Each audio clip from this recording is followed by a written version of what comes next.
आपको और मुझे ढाढ़स देता है। यदि आप किसी समस्या में, दुख में, परेशानी में, तो आप बिल्कुल भी निराश ना होएं, बिल्कुल भी परेशान ना होएं, बल्कि आप इस काम को करें जो परमेश्वर का वचन हमें सिखाता है। संकट के समय में, दुख के समय में, परेशानी के समय में, निराशा के समय में आपको क्या करना चाहिए? परमेश्वर का वचन कहता है भजन संहिता 50 और उसका 15 पद, जहां पर कुछ इस प्रकार से लिखा है, और संकट के दिन मुझे पुकार, मैं तुझे छुड़ाऊंगा और तू मेरी महिमा करने पाएगा।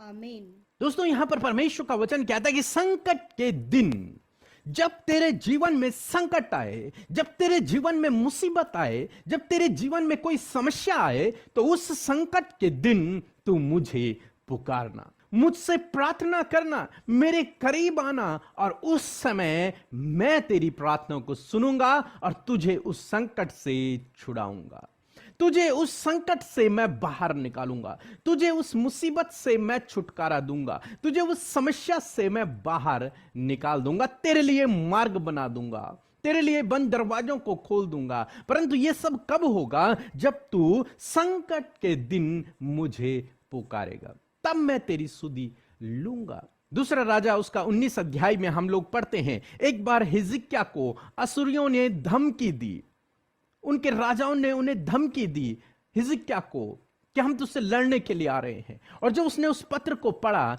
तो हिजकिय्याह डर गया, घबरा गया, इसलिए वो परमेश्वर के भवन में गया और उसने उस पत्री को, उस चिट्ठी को उस भवन में फैला दिया कि प्रभु अब तो तू देख, और वो प्रार्थना करने लगा।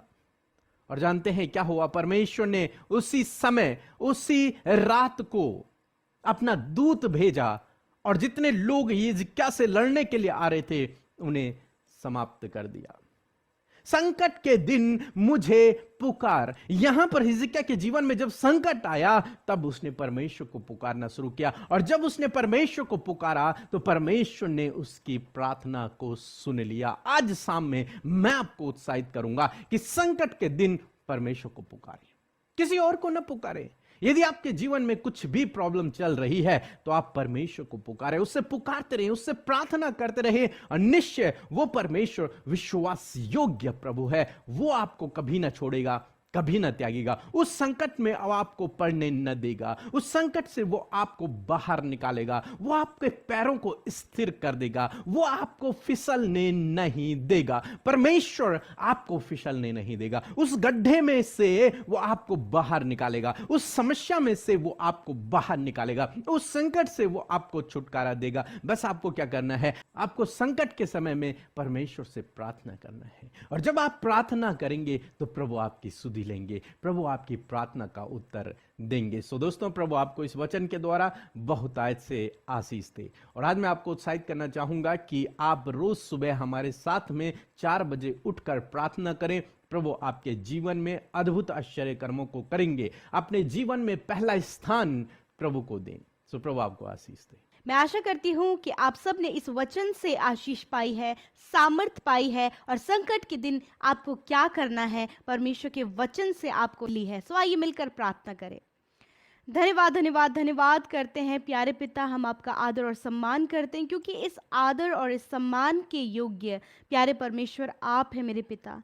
सच में मेरे प्रभु, हम आपकी उपस्थिति के लिए धन्यवादित हैं मेरे प्रभु, कि आप हमारे मध्य उपस्थित हैं। अपने वचन और वायदे के अनुसार आपने कहा 2 या 3 मेरे नाम से इकट्ठे होते हैं, मैं वहाँ पर हाजिर होता हूँ। मैं धन्यवाद करती हूँ पिता कि आज की सुंदर सुबह में आप हमारे साथ में हैं पिता। हम धन्यवाद करते हैं इस बात के लिए प्रभु कि आपने हम सबको पिता अपना सहायक दिया है परमेश्वर पिता, हमें अपना बेटा और बेटी बनाया प्रभु, हम सबके गुनाहों को माफ़ किया है परमेश्वर, अपने लहू से हमें धोकर शुद्ध करा है पिता। इस बात के लिए धन्यवाद। और प्रभु तूने प्रभु हमें अपना बनाया प्रभु, एक बहुत बड़ा औहदा प्रभु तूने हम सबको हमारे जीवनों में दिया है, अपना बेटा और बेटी होने का। धन्यवाद देते प्यारे परमेश्वर कि आप हमसे बहुत प्यार करते हैं। आपके प्यार को पिता हम धन्यवाद देते हैं प्रभु कि ऐसा प्रेम प्रभु हमसे किसी ने भी नहीं किया प्रभु, जैसा प्रेम तूने किया परमेश्वर, कि तूने अपने आप को हमारे लिए दे दिया पिता। धन्यवाद करते प्रभु यीशु मसीह कि सच में मेरे प्रभु कि आज जितने भी लोग परमेश्वर आपके सम्मुख उपस्थित हैं प्रभु, वो आपकी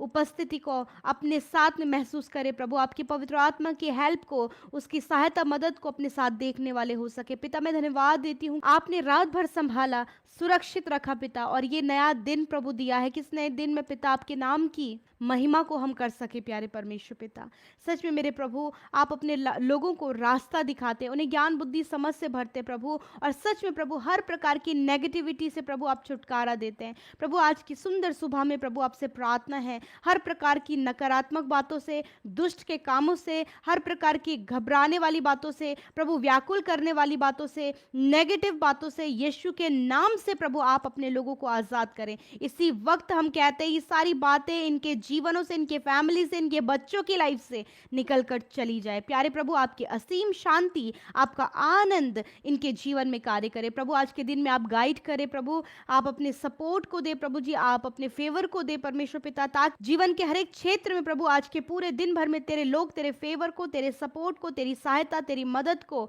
तेरी भलाइयों को आज के दिन में देख सके पिता। आज प्रभु बहुत से लोग कंफ्यूज हैं पिता, उनकी कंफ्यूजन को आप क्लियर करें। बहुत से लोग परमेश्वर चिंतित है अपनी जॉब के लिए, अपने रोजगार के लिए, प्रभु एक अच्छे रोजगार का आप उनके लिए उपाय करें प्रभु यीशु। आपसे प्रार्थना है जो असफल हो गए प्रभु, फेलियर को जिन्होंने अपने जीवन में देखा है पिता, आप उन्हें सफलता की ओर लेकर जाइए, क्योंकि जिस प्रकार हमने वचन सुना परमेश्वर पिता कि जो संकट के दिन प्रभु तुझे पुकारता है प्रभु, तो उसे छुड़ाता है परमेश्वर पिता, और सच में प्रभु वो तेरी महिमा को करने पाता है परमेश्वर पिता। मेरे प्रभु मैं दुआ करती हूँ प्यारे प्रभु, आज इस समय संकट के समय प्रभु हर एक जन प्रभु तुझे पुकारा है, तेरे सम्मुख खड़ा है, तो आज की सुंदर सुबह में प्रभु अपने बेटे बेटियों के लिए, उनके फैमिली के लिए, उनके बच्चों के लिए, उनके जीवन के हर एक क्षेत्र में प्रभु आप उन्हें छुड़ाएं मेरे खुदा। यदि आज वो किसी भी परेशानी में पड़े हैं मेरे प्रभु तो आप उन्हें छुड़ाएं, यदि कर्जे में पड़े हैं प्रभु तो आप उन्हें छुड़ाएं प्रभु, यदि किसी भी रॉन्ग रिलेशनशिप मिसअंडरस्टैंडिंग में पड़े प्रभु तो आप उन्हें छुड़ाएं प्रभु, दुष्ट के बंधनों में जकड़े हैं प्रभु तो आप उन्हें छुड़ाएं प्रभु।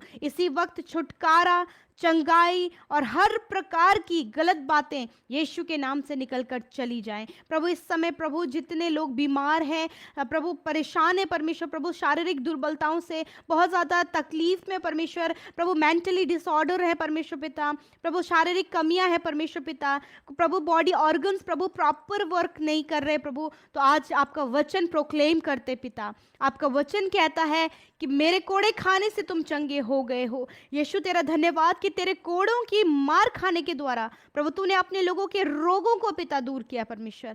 यीशु के नाम से cancer, paralyse, heart problem, kidney problem, liver problem, stomach problem, pancreas problem Yeshu के नाम से दूर हो जाए प्रभु। हर प्रकार के रोग नष्ट हो जाएं, हर प्रकार की तकलीफ दूर हो जाए प्रभु यीशु के नाम से प्रभु जी। हर एक शारीरिक दुर्बलता इसी वक्त निकल कर चली जाए, क्योंकि निश्चय तूने इनके रोगों को सह लिया और इनके दुखों को उठा लिया परमेश्वर। छोटे बच्चों को इस समय हर प्रकार की शारीरिक दुर्बलताओं से आजाद करें। वॉमिटिंग, फूड इंडाइजेशन की प्रॉब्लम है पिता, और यदि कोई भी कमी शरीर में प्रभु यीशु के नाम से छोटे बच्चे चंगे हो जाएं। नौजवान प्रभु शुगर, बीपी, थायराइड की बीमारी या फिर ओवरी में प्रॉब्लम है पिता परमेश्वर, किडनी में प्रॉब्लम है पिता, हैंड्स में, कमर में पिता, और उनके बैकबोन में प्रभु जी प्रॉब्लम है, साइनस की, सर्वाइकल की प्रॉब्लम, अर्थराइटिस की प्रॉब्लम है। यीशु के नाम से ये सारी बीमारियां चली जाएं, इनके शरीर को छोड़ देश में चली जा, दूसरे देश में चली जा, क्योंकि इस देश में क्या है, अकाल पड़ने वाला है। और वो स्त्री ने क्या किया, एलिसा की बात को सुन करके, परमेश्वर के वचन को सुन करके वह अपने देश को छोड़कर फिलिस्तीनियों के देश में चली गई, और वहां पर वो 7 साल तक वहां पर रही। और जब 7 साल बाद वो स्त्री अपने वापस फिर अपने देश में आई, तो उसने क्या देखा कि उसका जो घर है या फिर उसकी जो जमीन जायदाद थी, वो सारी जमीन और सारा घर किसी और के कब्जे में आ गया है। कोई और उस पे शासन कर रहा है, कोई और उसके खेतों पे हल लगा रहा है, कोई और उसके खेतों की कटनी कर रहा है, कोई और उसके खेतों पे बीज बो रहा है, उसके घर पे भी कोई और रह रहा है। अपना सब कुछ क्या कर दिया, खो दिया है। अब उसके पास कुछ भी नहीं है, उसके पास घर नहीं है, उसके पास जमीन नहीं है, उसके पास खेत नहीं है। उसने क्या किया, राजा के पास। और क्या हुआ कि उसी दिन जो एलिसा का सेवक था गहेजी से राजा ने कहा कि गहेजी तू मुझे एलिसा के बारे में बता कि एलिसा ने क्या क्या चमत्कार किए थे। और जब गहेजी उसे बता रहा था ये बातें, एलिसा ने एक